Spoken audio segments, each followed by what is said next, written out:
Jó napot kívánok, hölgyeim és uraim! Köszöntöm Önöket a krajín Slovenskej republiky, Srbska a Maďarska. O záveru vás budú informovať predseda vlády Slovenskej republiky Robert Fico, prezident Srbska Aleksandar Vučić a predseda vlády Maďarska Viktor Orbán. Pán predseda vlády Slovenskej republiky Robert Fico, nech sa páči.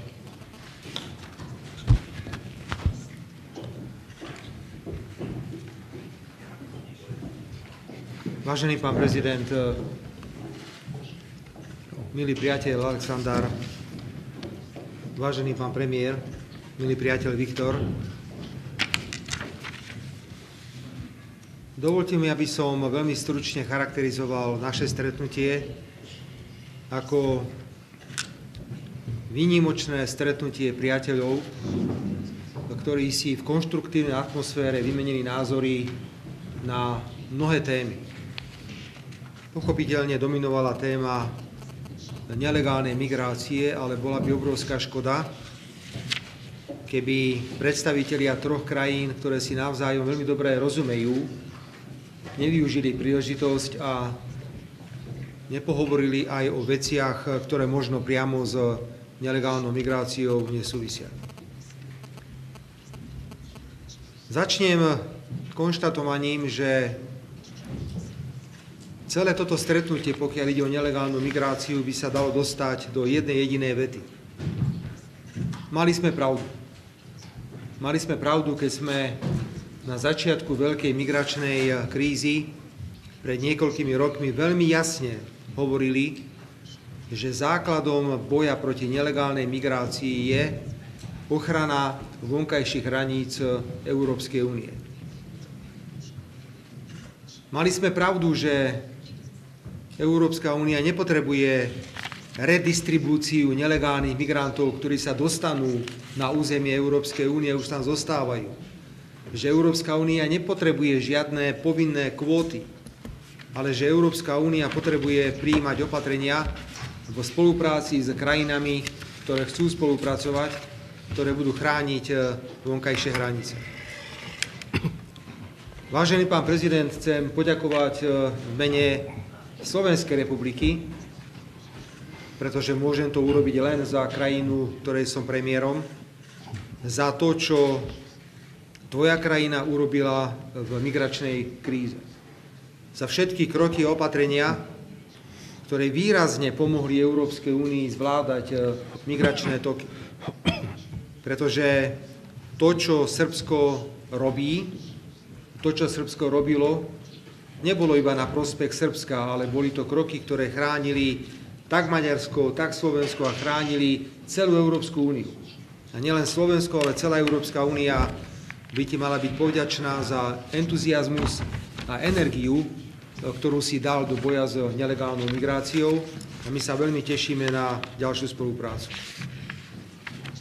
Vážený pán prezident, využívam túto príležitosť, aby som vyslovil plnú podporu ambíciám Srbska stať sa čo najrýchlejšie členským štátom Európskej únie. Ja si neviem predstaviť, že by mal Srbsko niekto predbehnúť pri rozširovaní Európskej únie.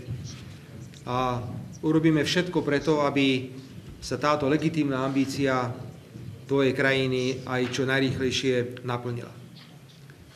Dámy a páni, sme v časoch, kedy sa všetko mení, kedy veci, ktoré boli pred niekoľkými rokmi tabú, sú zrazu dnes na stole. Všetci hovoria o inovatívnych riešeniach. Jednoducho vymýšľame teplú vodu, lebo všetky veci boli povedané pred dávnym obdobím. Hovoríme o tom, že sa majú budovať v krajinách pôvodu migrantov alebo v bezpečných tretích krajinách tábory, kde sa budú zachytávať migranti. Hovoríme o tom, že má byť lepšia návratová politika, pretože zo 100% nelegálnych migrantov, ktorí sa dostanú na územie Európy, tam 80% zostane, iba 20% sa nám podarí vrátiť naspäť. Hovoríme o tom, že možno treba používať aj mechanické prekážky, ako sú napríklad ploty, ak chceme reálne zabrániť prílevu nelegálnych migrantov. Prosím, uvedome si, že v Európskej únii je takmer 5 miliónov nelegálnych migrantov, ktorí tam nemajú čo robiť. s úplne inými tradíciami, s úplne inou mentálnou výbavou, s úplne inými kultúrnymi koreňmi, čo má negatívny vplyv na stav, v akom sa Európa nachádza. Za týchto podmienok považujeme všetci traja predstavitelia, či už ide o Srbsko, Slovensko, Maďarsko, boj s nelegálnou migráciou za absolútnu prioritu. A minimálne spoločne s pánom predsedom vlády Maďarska budeme výrazne tlačiť na zdravý rozum v prijímaní rozhodnutí, pokiaľ ide o nelegálnu migráciu na pôde Európskej únie. Chcem poďakovať aj predsedovi vlády Maďarska, pánovi Viktorovi Orbánovi, za výnimočnú, dobrú spoluprácu, pokiaľ ide o boj proti nelegálnym migrantom. A táto trojica, ako nás tu vidíte, môže byť významnou formou regionálnej spolupráce, ktorá môže byť pre Európsku úniu nenahraditeľná. Preto som rád, že dnes sme si potvrdili naše postoje. Máme rovnaký názor na to, ako s nelegálnou migráciou bojovať. My si plne uvedomujeme, že nelegálna migrácia je téma, ktorá likviduje vlády alebo ktorá vytvára nové vlády, ale predovšetkým si plne uvedomujeme riziká, ktoré sú s nelegálnou migráciou spojené pre celý priestor, v ktorom dnes žijeme. Dohodli sme sa na spoločnom vyhlásení, ktoré je súčasťou dnešného rokovania, ktoré sformulovalo základné východiská. A ja chcem oceniť ešte aj to, že témy, o ktorých sme dnes hovorili, vojna na Ukrajine a ďalšie témy, ktorých sme sa dotkli, sú mimoriadne dôležité pre nás, pre všetkých, a ja chcem mimoriadne oceniť úprimnosť a otvorenosť, s akou či už pán prezident alebo pán predseda vlády Maďarska tieto témy otvárali. Pán prezident, milý Alexander, pán premiér, milý Viktor, veľmi pekne ďakujem, že ste prišli do Komárna. A keď už taký návrh došiel zo strany pána predsedu vlády Maďarska, aby sme v tomto formáte pokračovali ďalej, chcem povedať, že Slovenská republika má obrovský záujem na regionálnej spolupráci tohto charakteru. Ďakujem pekne. Ďakujem vám pekne.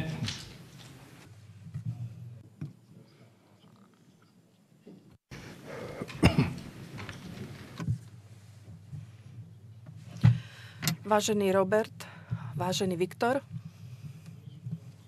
budem hovoriť veľmi krátko. Dosiahli sme výsledky pracujúc spoločne. Nebolo to jednoduché, ale tohto roku je 80% menej migrantov než minulý rok a budeme pokračovať spoločne. A verím, že výsledky budú dobré. V centrách v Srbsku je 477 migrantov. Budeme pokračovať s tými, ktorí sú súčasťou Európy, s našimi priateľmi, s našimi bratmi z Maďarska a zo Slovenska. Takto sa budeme snažiť ďalej. Som šťastný, že dneska sme sa rozprávali o mnohých témach, ale predtým, ako o tom poviem niekoľko slov, rád by som zdôraznil svoje osobné šťastie a spokojnosť s tým, že vidím Roberta v takto dobrom stave. Pre nás je 15. máj dňom pokusu o zločin, o zabitie Roberta Fica. A to nie je iba otázka mojich osobných vzťahov s Robertom, ale toho, ako sa cítilo celé Srbsko v ten deň. To, čo mi dnes vadí, je fakt, že mnohí v Európe sa robia, ako keby sa to ani nestalo. A preto s veľkou pozornosťou očakávame výsledky vyšetrovania. Lebo sme presvedčení, že to nemohla byť iba ojediná udalosť, ale aj výsledok celkovej atmosféry a všeobecných koordinovaných útokov na premiéra Fica. Nerad by som sa miešal do vnútorných vecí Slovenskej republiky, ale rád by som povedal, drahý Robert, želám ti veľa dobrého zdravia, želím ti dobrú kondíciu ešte dlho, aby si pracoval pre záujmy svojej krajiny a svojho národa. A verím, že to bude dobré aj pre všetkých našich priateľov. Dneska sme sa rozprávali o všetkých iných dôležitých otázkach a za každým sa naučím niečo od Viktora, niečo od Roberta. a teším sa naše bilaterálne stretnutia v Belehrade, ale vnímam aj formát trilaterálnych stretnutí ako veľmi dôležitý a dobrý. Zároveň my traja máme o niečo odlišné vnímania toho, čo sa deje v rámci bojov v Európe, v Ukrajine.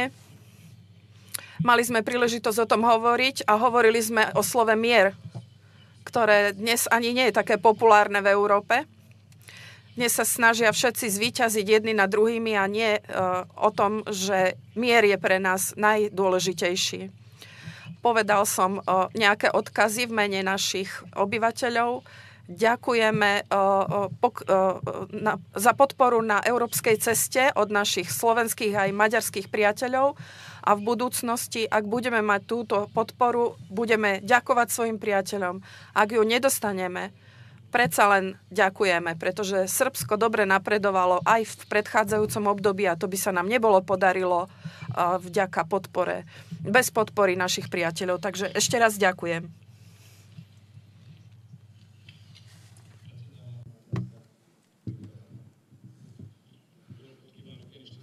Dobrý deň, prajem a ja vás srdečne vítam a zdravím. Som veľmi vďačný pánovi premiérovi Robertovi Ficovi, môjmu priateľovi, za to, že ma pozval na toto trilaterálne stretnutie.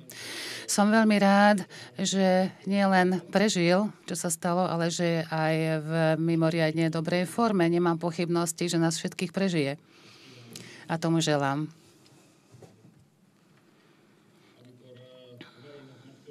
Keď došlo k atentátu, my sme to v Maďarsku prežívali ako stratu.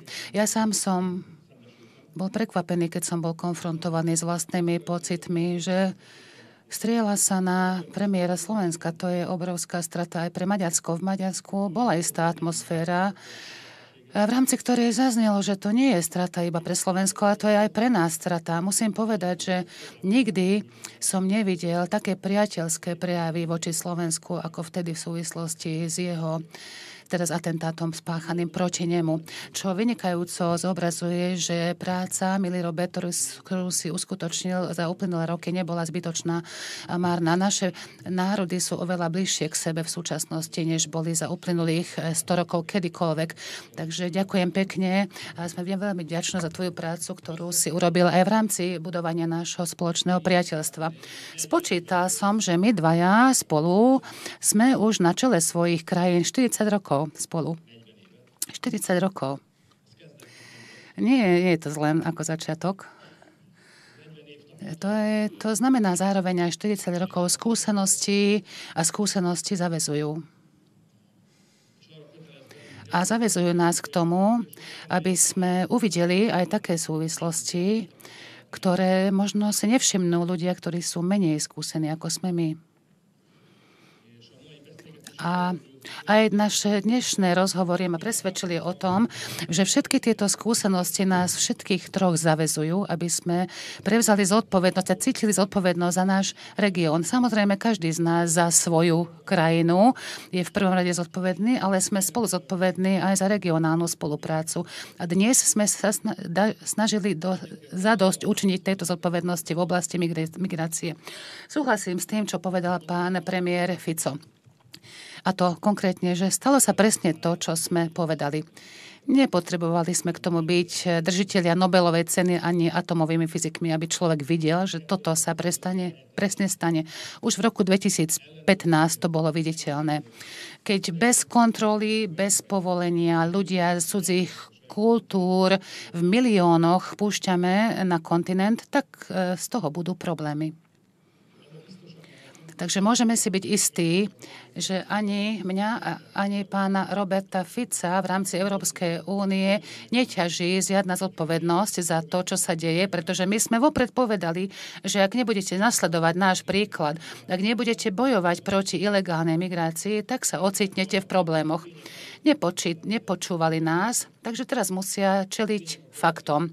A fakty sú nasledovné. Od 2015 roku 8 miliónov žiadostí o azyl bolo predložených v Únii. Pokus ilegálnych pokusov od roku 2015 3,8 milióna. Čiže to 8 miliónov podaných žiadostí o azyl a 3,8 tisíc ilegálnych pokusov o prekročenie hranice. Z tých 3,8 Maďarsko samotné zadržalo 1 milión. Fakty hovoria jasne aj z hľadiska vyhostenia. Európska únia nie je schopná, nedokáže vyhostiť zo svojho územia migrantov, ktorí ilegálne vkročili do Európskej únie. Hovorím o minulom roku. Minulý rok 430 000 rozhodnutí prijala únia, že vyhostia ilegálnych migrantov. 430 000 rozhodnutí, z toho 84 000 bolo vykonaných. Pán premiér Fico mal pravdu, že 80% vlastných rozhodnutí nedokážu realizovať. A to bolo možné vidieť dopredu. A čo z toho vzniká? Panika. Západní vedúci predstavitelia sú v panike. A keď je človek v panike, tak prijíma zlé rozhodnutia. A čo je teraz rozhodnutie toho zlé? Že sa pozastaví účinnosť Schengenu. Čiže vlastne Schengenský región najväčším výdobytkom Európskej únie, a to voľný pohyb ľudí, je takýmto spôsobom ničený, pretože sa opätovne nastavia pohraničné kontroly. A strácame tým ten najväčší výdobytok. Bolo možné vopredu prognostikovať, že dojde k zvýšeniu kriminality. Aj to sme videli, že migračný pakt, aj slovenská vláda sa vyjadrila, aj my sme sa takto vyjadrili, že tento pakt nevyrieši problém, ale bude ho eskalovať. Migračný pakt nie je riešenie, je to samotný problém. Len si sa zamyslite nad tým, že opäť chcú rozdielovať ilegálnych migrantov podľa kvót. Ak neprevezmeš, musíš zaplatiť 20 000 za každého. A teraz navyše, keď je kríza, tak okrem kvót ešte aj komisia vám pridelí neurčitý počet ľudí, ktorých musíte prijať a o tom rozhoduje komisia. Ja som neprišiel sem, aby som sa tu sťažoval, ale určite viete, že Maďarsko ešte aj trestajú aj mimo, alebo nad rámec. My sme museli zaplatiť v jednej sume 200 miliónov eur, lebo sme neprijali, plus platíme 1 milión každý rok mesiac za to, že nechránime Európu. Takže musím povedať s istou skromnosťou, že zatiaľ fungoval proti migrácii jediný model, a to je model maďarský. Nikoho nemôžeme vpustiť do EÚ bez toho, aby sme neposúdili jeho individuálny prípad. To s inými slovami, človek môže vstúpiť, teda migrant len vtedy, ak je už jeho vec posúdená a schválená. Dovtedy musí počkať vonku. Všetky ostatné riešenia sú neúčinné. Ľudia môžu stratiť svoje domovy dvomi spôsoby. Vo veci migračného paktu vnútropolitické problémy, ktoré ťažia západné krajiny, je otázka domova. Domov môžeme stratiť dvomi spôsobmi. Jeden spôsob je, že vás vyženú z vášho domova. A druhý spôsob je, že zostanete vo vlastnom domove, ale všetko okolo teba sa zmení bez toho, aby si sa o to pričinil. Všimneš si zrazu, že pocit domova, ten pocit, v ktorom si prežil svoje detstvo, svoju mladosť, to, čo chceš odovzdať svojim následníkom, vnúčatám, to už neexistuje, to zmizlo a nedá sa to opätovne nastoliť. Neexistuje väčší problém politický. Vyjadrime vďaku Bohu, že Slovensko a Maďarsko sa voči tomu ubranilo. Slováci a Maďari sa naďalej môžu cítiť doma v svojich domovoch. Želám to aj Srbom, ktorých pristúpenie k Európskej únii, podobne ako je Slovensko, z plného srdca podporujeme, aby sa aj Srbom podarilo udržať si pocit domova vo vlastnej vlasti.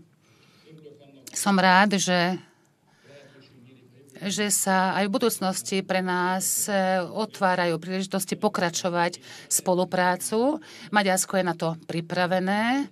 Máme na tom obrovský záujem, ktorý spočíva v našich vzťahoch s predstaviteľmi dvoch krajín, a teda krajinami, ktorých predstavitelia tu stoja. Hospodárske vzťahy s Maďarskom, so Srbskom sme 6-násobne zvýšili našu obchodnú bilanciu za pána Vučiča. A navyše zohrávame veľmi dôležitú úlohu aj z hľadiska ekonomickej neutralitu, lebo Srbsko má dohodu s Čínou. Pre Maďarsko je tiež Slovensko a Srbsko veľmi dôležitou kľúčovou krajinou z hľadiska energetickej nezávislosti. Srbsko nám dodáva z juhu a Slovensko zo severu, vtedy, keď kontakt z východu nefunguje. A teraz práve je v procese pozastavenia.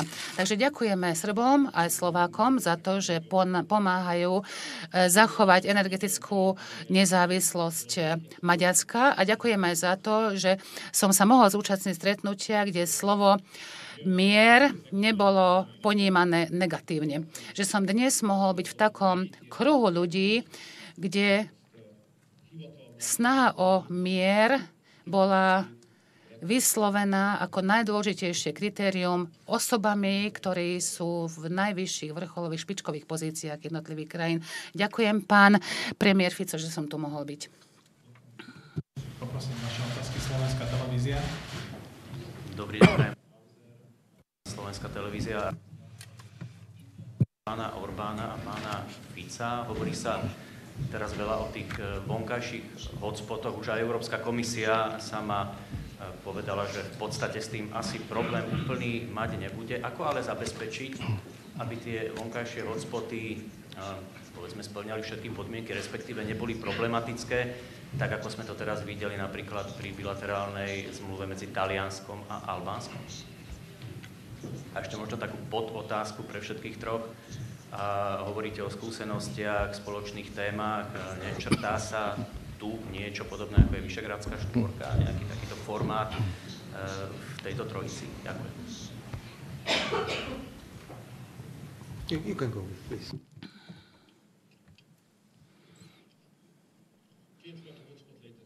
Existujú dva druhy hotspotov.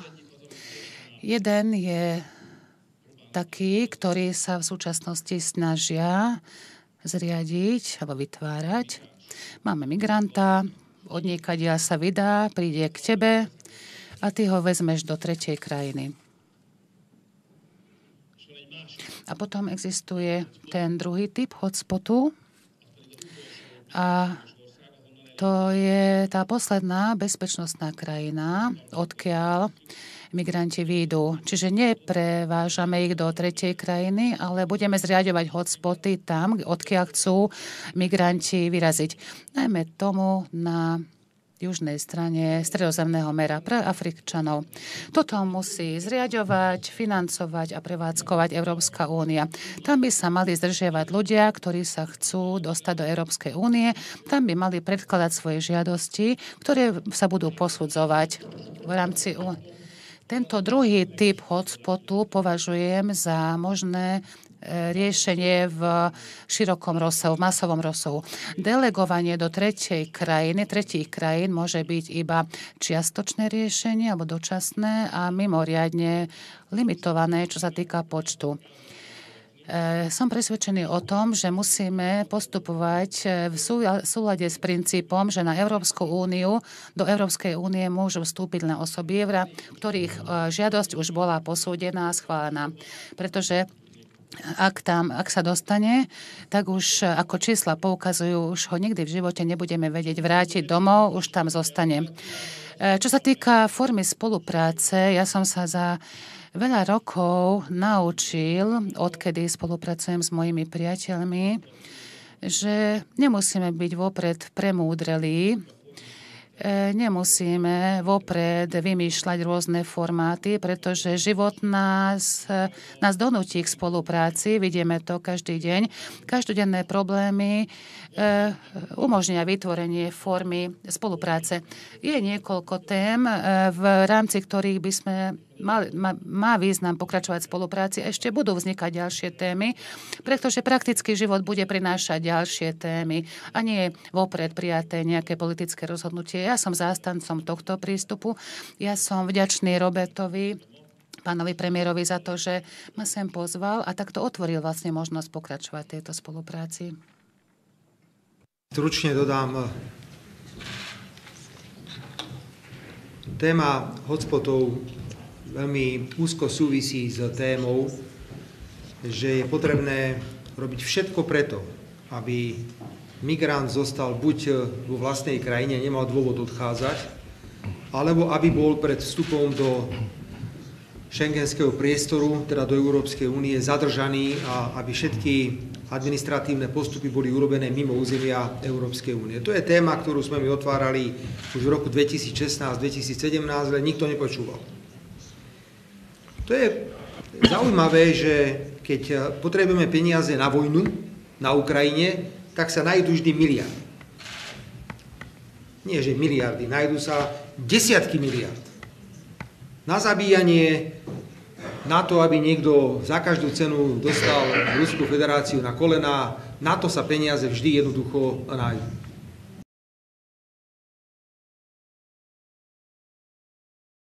Tak nebezpečné.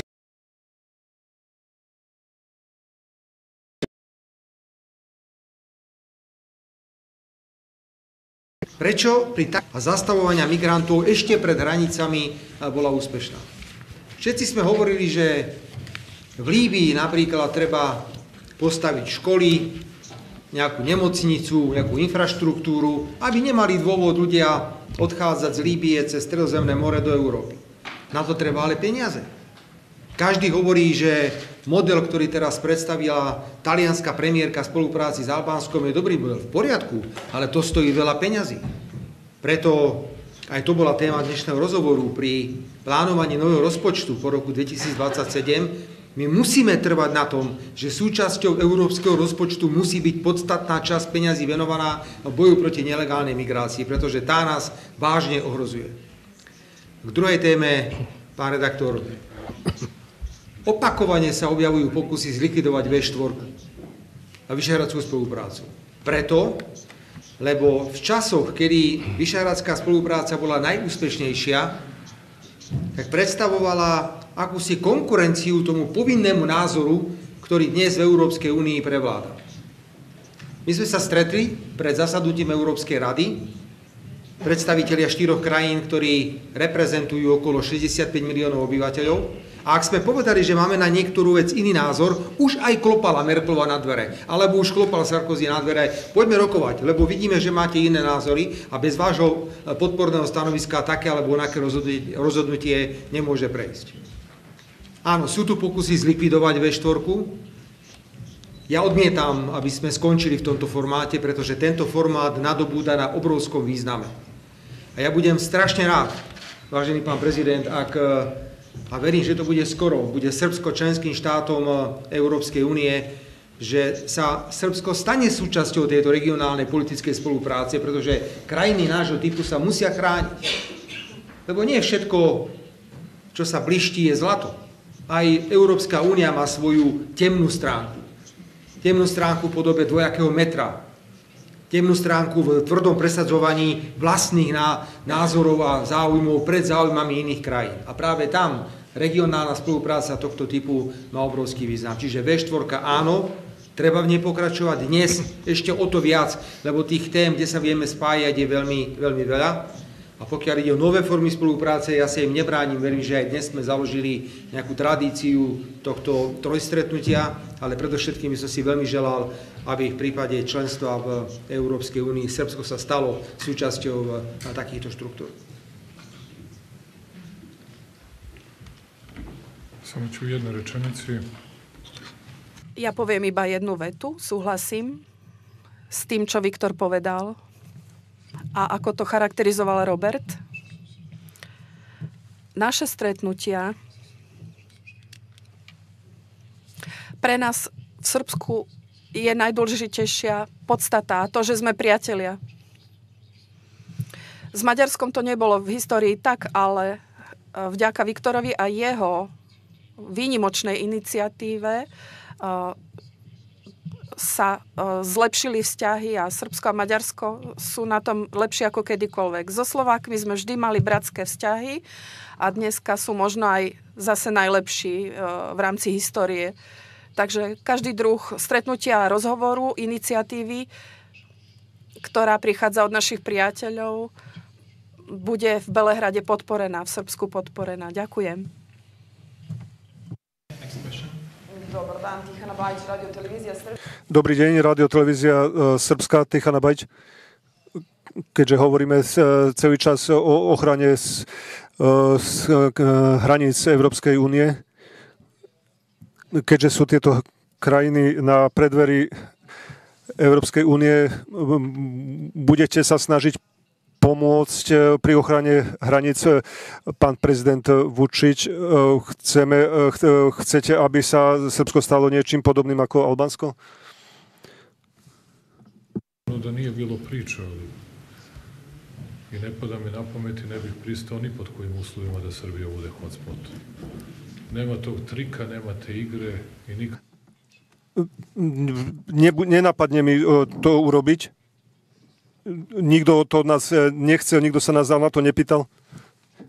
Nikto sa ma to nemôže spýtať, pretože mi to vôbec ani nepríde na rozum. Ponúkli nám pomoc, všetky možné druhy pomoci. S Maďarmi to robíme už spolu cez Frontex. Robíme mnohé veci a dnes aj Robert mi ponúkol podobný druh pomoci, takže verím, že sa nám podarí spoločnými silami tieto veci riešiť.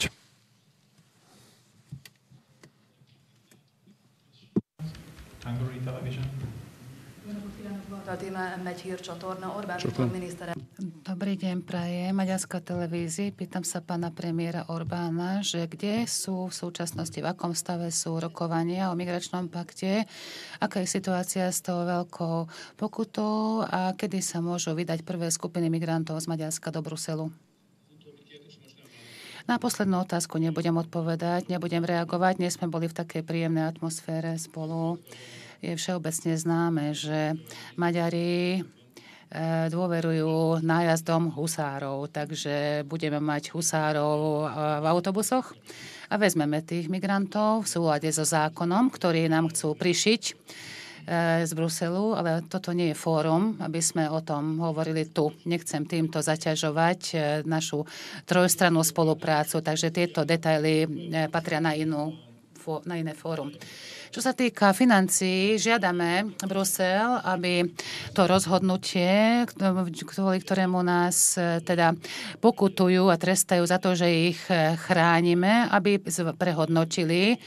Ale máme tu teraz nové veci, pretože je situácia blízka povstaniu.